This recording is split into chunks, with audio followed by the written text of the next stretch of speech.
Hi, I'm Anita Potter from Anita Potter Productions, and today, instead of working in Reaper, we're going to work in Blender and show you how to do this side, animation, in Blender 2.91.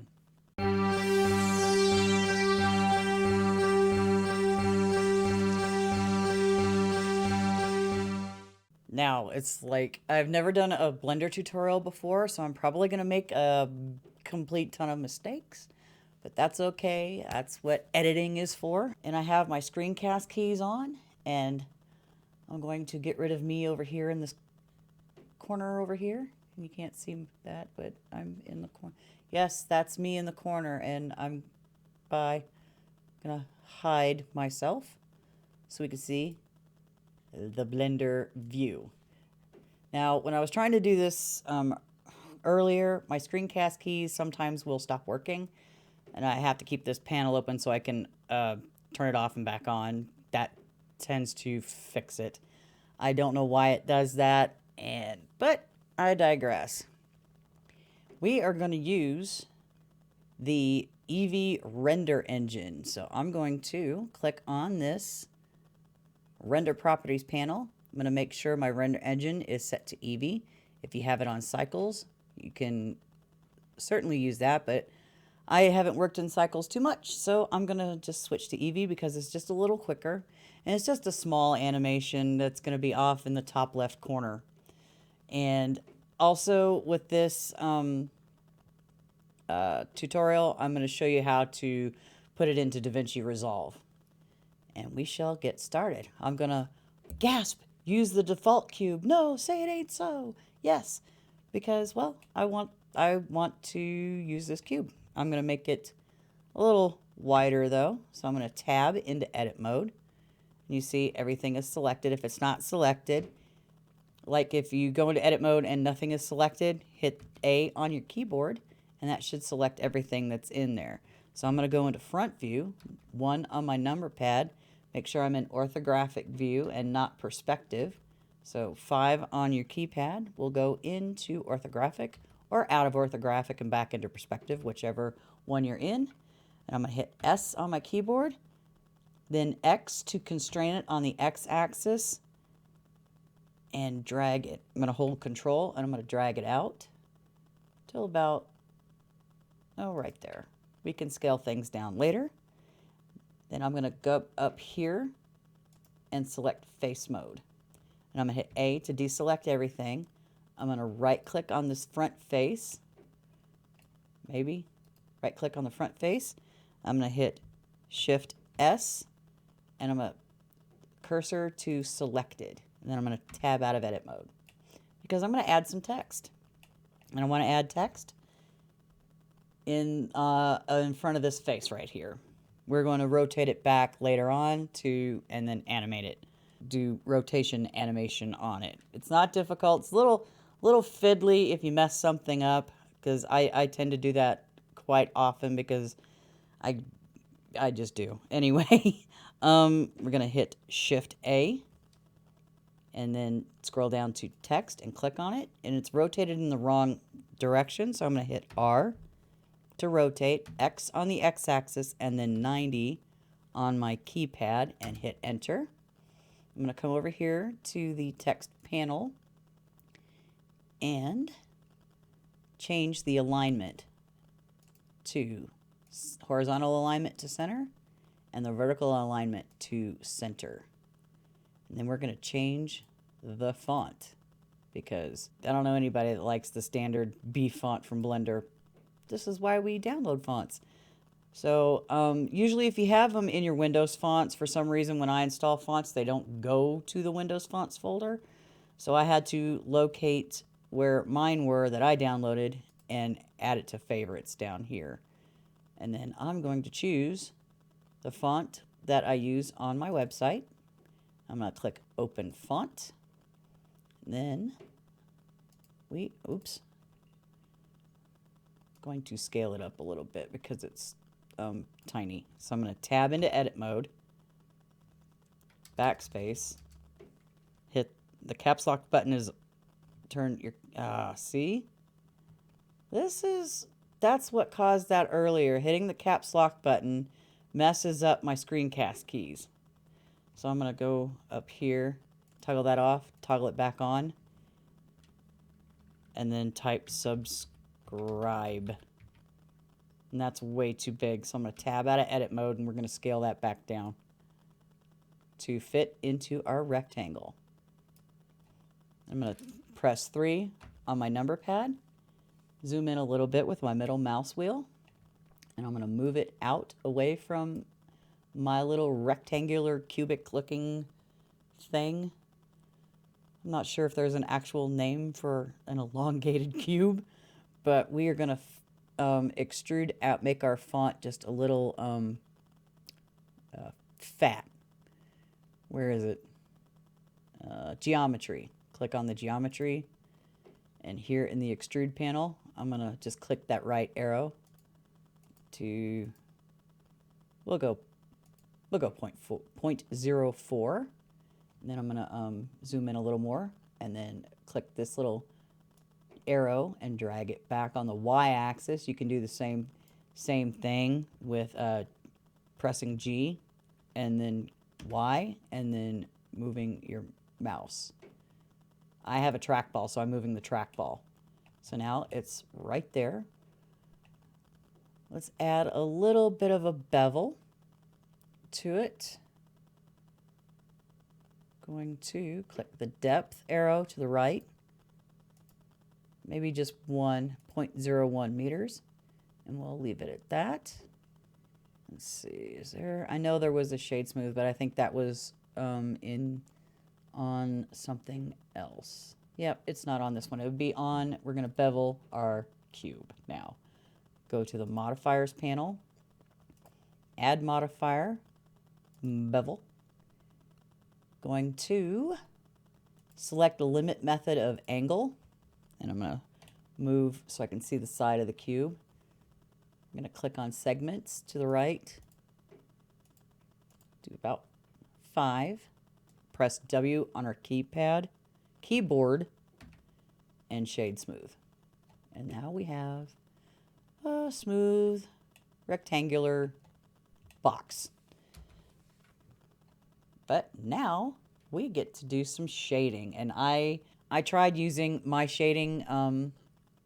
I made it my own shading panel up here, but the screencast keys disappear, and there's no way to get it to show up. So I'm just going to come over here to the bottom left corner of this window.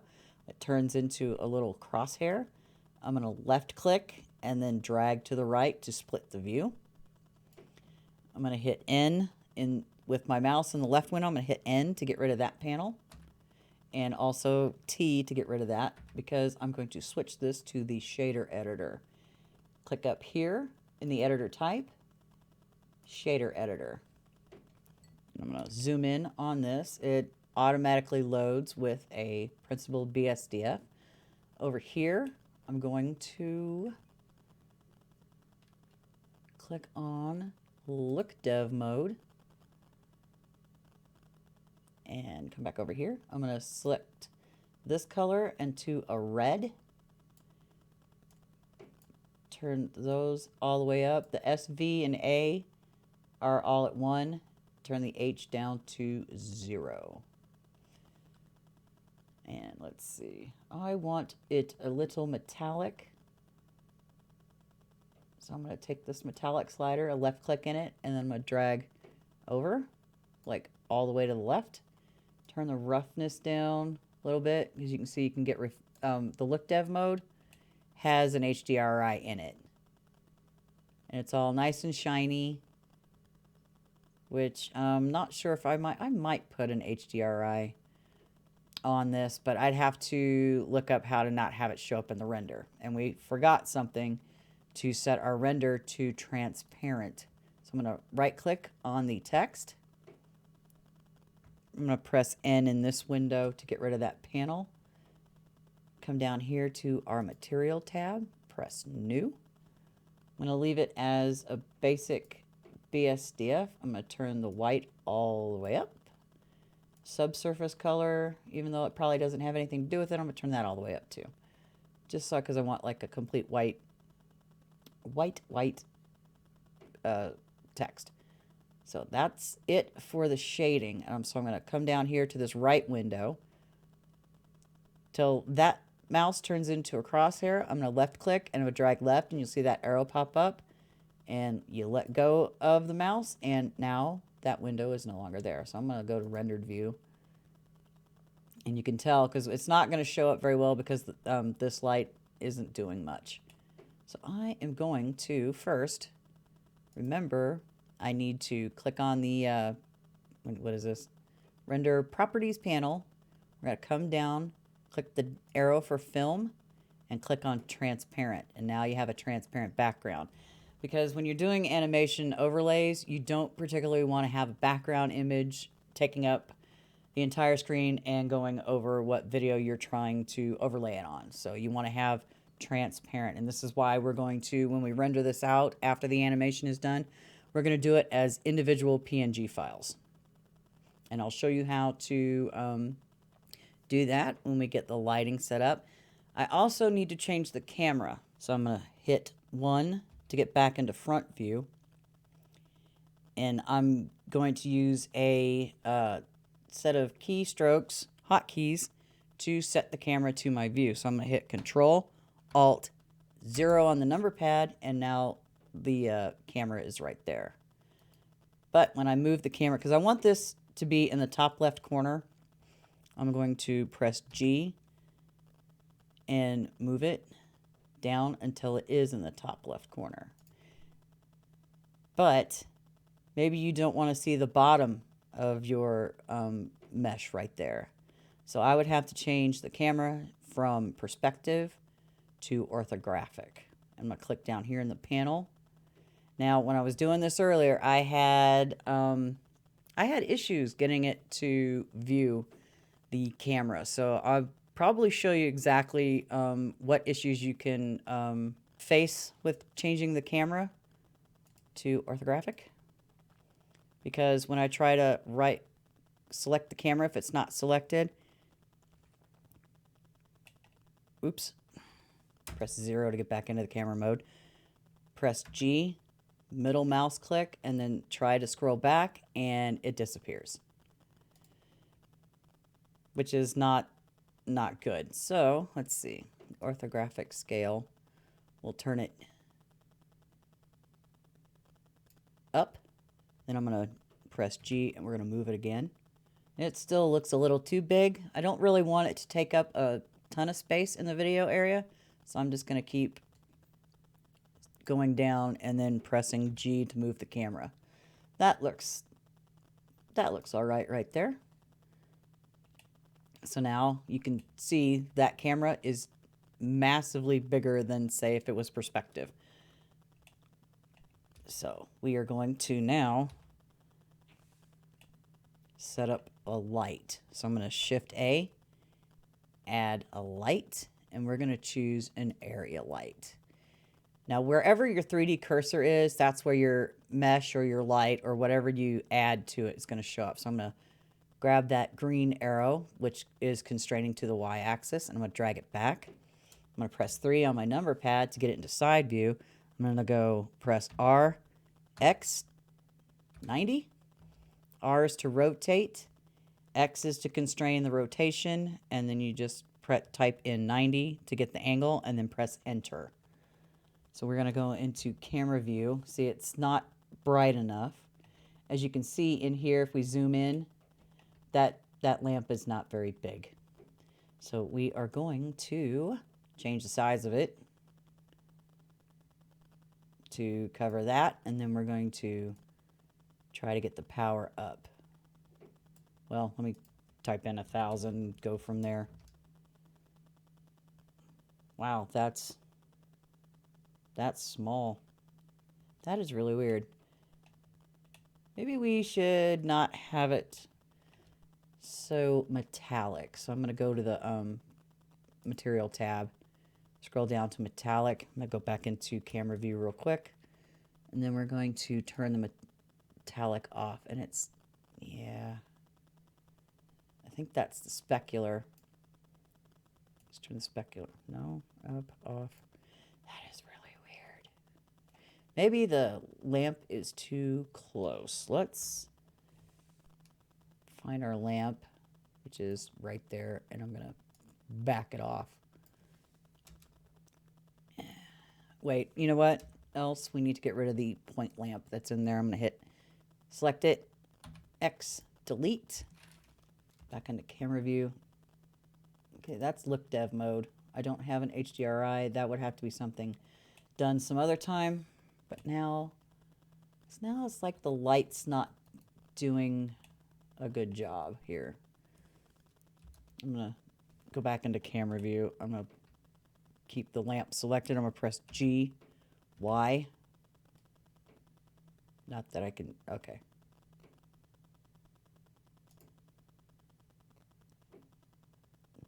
Turn the shadows off. Now with the lamp, okay, that might be too much, too bright. Let me press 500, 200. Let me get the scale up. There we go.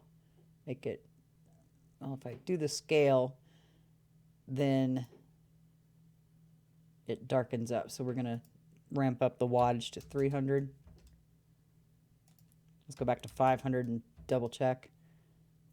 Okay. Now, there's also some render settings, and let's go into those real quick. There's ambient occlusion. I don't think that really does much of anything for this, so I'm going to uncheck it. If it's checked, uncheck it.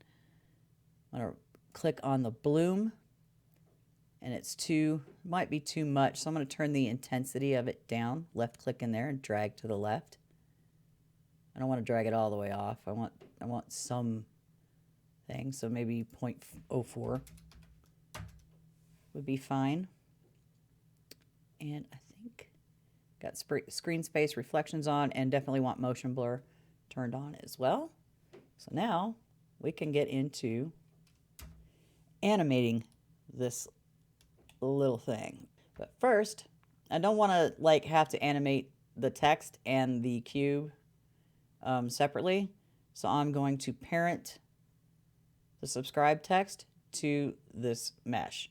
So in order to do that, you right click on the child, and then you shift right click on the cube, press Control P to parent to object.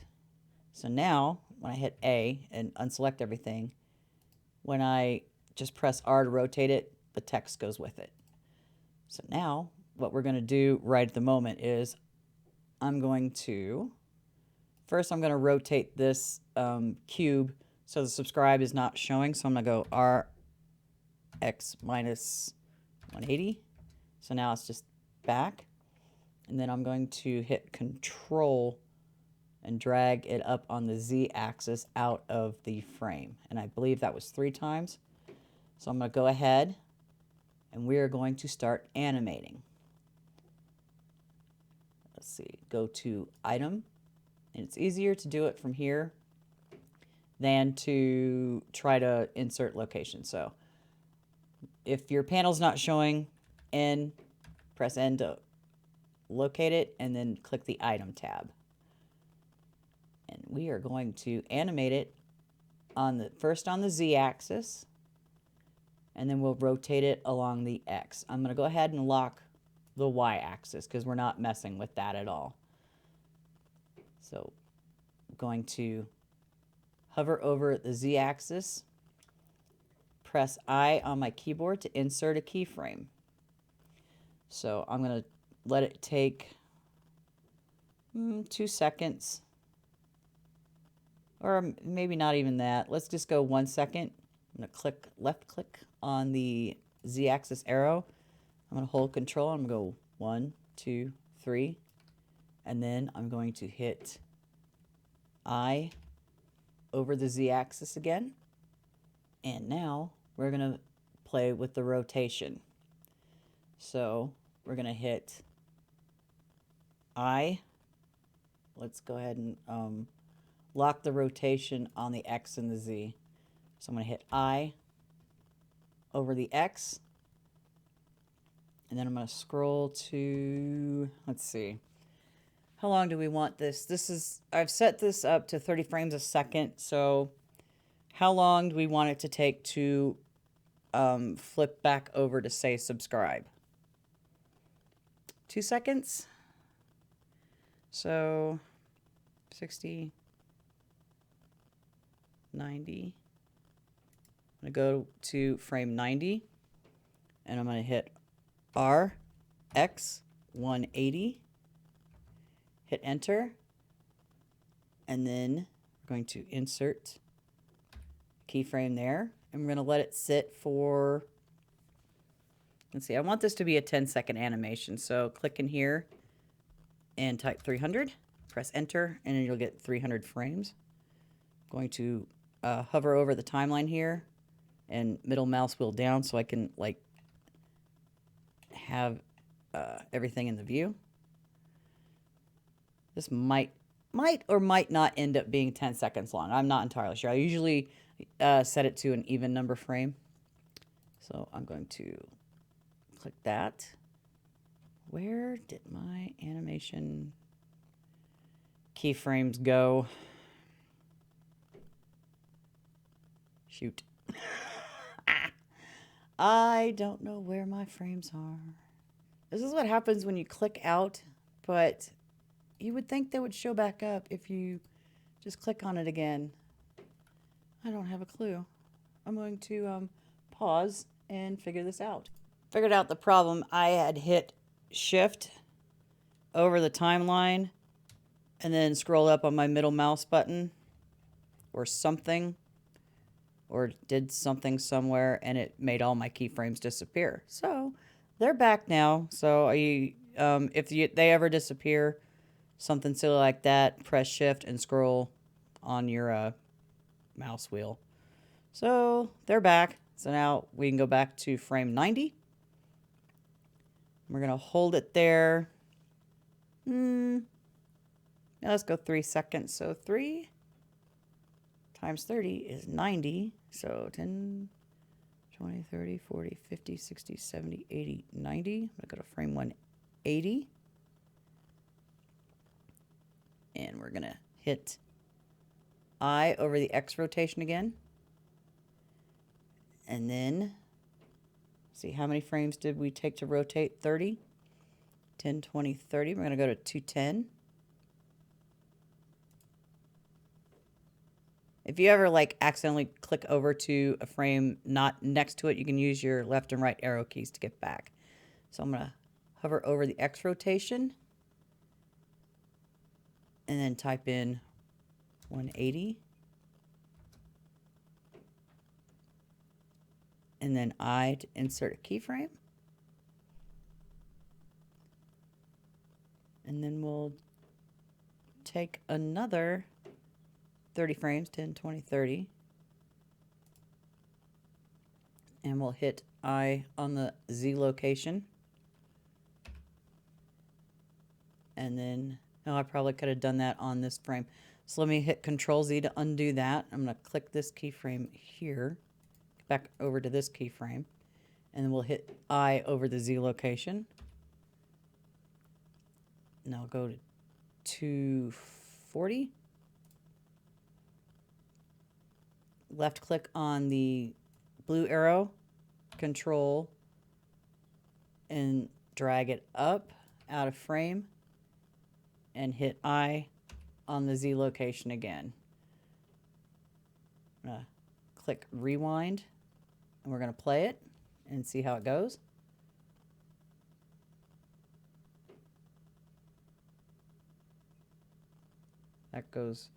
That seems to go a little too fast. So how long? Okay. This is what we do. So 30 to come down, and then it's 10, 20, 30, 40, 50, 60. So 10, 20, 30. I'm going to right click on that keyframe, and I'm going to shift and then right click on this one. I'm going to hit G to drag them over. Now let's see, what do we have? It was like 10, 20, 30, 40, 50, 60 frames.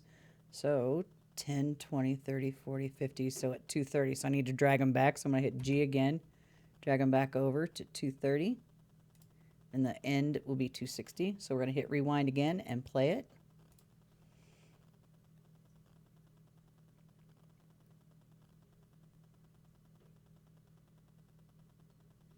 And that looks fine. So we're going to click in the end to 260. And that's the end of this. So let's go ahead and save our file. Save as. I'm going to go to tutorials. I'm going to make a new folder. There it is. So I'm going to call it subscribe animation. And then double click in there, and then we'll call it, you guessed it, subscribe animation. And click save as once, so it gets the blend thing, and save again. So now your Blender file is saved. Now what we need to do is render out the animation. So let's set that up. You got your frame start at 1, end at 260, step is 1, frame rate of 30 frames per second. Now the output, you're going to want to change that folder location. So I'm going to click that. I'm going to go back down to my Blender folder to the subscribe animation. Oh, that's not in there. Tutorials, that's where I put it. Subscribe animation. I'm going to create a new folder in here. I'm going to call it image strip. And I'll double click that folder open and click on accept. So we're going to pretty much well leave this file format as PNG and leave the color depth and all this alone. You want to actually have it as RGBA so you get your transparent background. And all that's left to do is go ahead and save our file again, pressing Control S. We're going to go to render animation.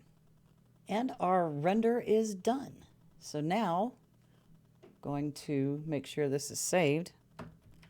And I'm going to stop this video so I can show you how to add it over an actual video in DaVinci Resolve. And now we're over into DaVinci Resolve version 16, as you can tell in the bottom corner. So in this panel it says no clips in the media pool. Now I'm going to show you what happens with an image strip when you're doing it from the edit panel. So I'm going to right click in that panel, import media. Going to locate my file here. And I went too far. Here we be Blender. I can't spell. Blender tutorials. Where is it? Subscribe animation. Image strip. Now you can see all of this is still like individual files, and the only way you're going to be able to import it in from edit mode is to select all of them, just hovering over it and go Control A to import it, and that would just be ridiculous. So I'm going to cancel that. We're going to go over to the media tab and we're going to locate it. Let's see, where is that? Is go to my Blender folder, tutorials, subscribe animation, image strip, and you can tell it's an image strip. You can like scrub over the timeline and watch it in this window. It gives you the frame start and the frame end PNG sequence. So you just drag this down to the media pool and you can go back to edit, and there it is. I'm going to go ahead and import the media for this video, graphics, Blender, and I'll import my video there, and I'll drag it down to this timeline. Now yours probably won't have a bunch of audio tracks. Mine does, because I have like a lot of different audio recording into OBS Studio when I do the Reaper tutorials. So we're going to get to that, and you can drag this animation PNG down here to there, and then you can see it overlay in the top left corner. Sometimes it plays funky when you first press play, and then you'll see it scroll down, subscribe, and then scroll back up and off the screen. And that's all you need to do to add it to your video. And if you have any comments or questions, I know I totally like messed up a lot of stuff doing this video, but that's okay. This is the first one in Blender that I've done, and probably won't be the last. And when I do these, they'll get better, and I can streamline it a little better. So if you have any comments or questions, please leave them in the comment section below, and I will see you in the next video. Bye for now.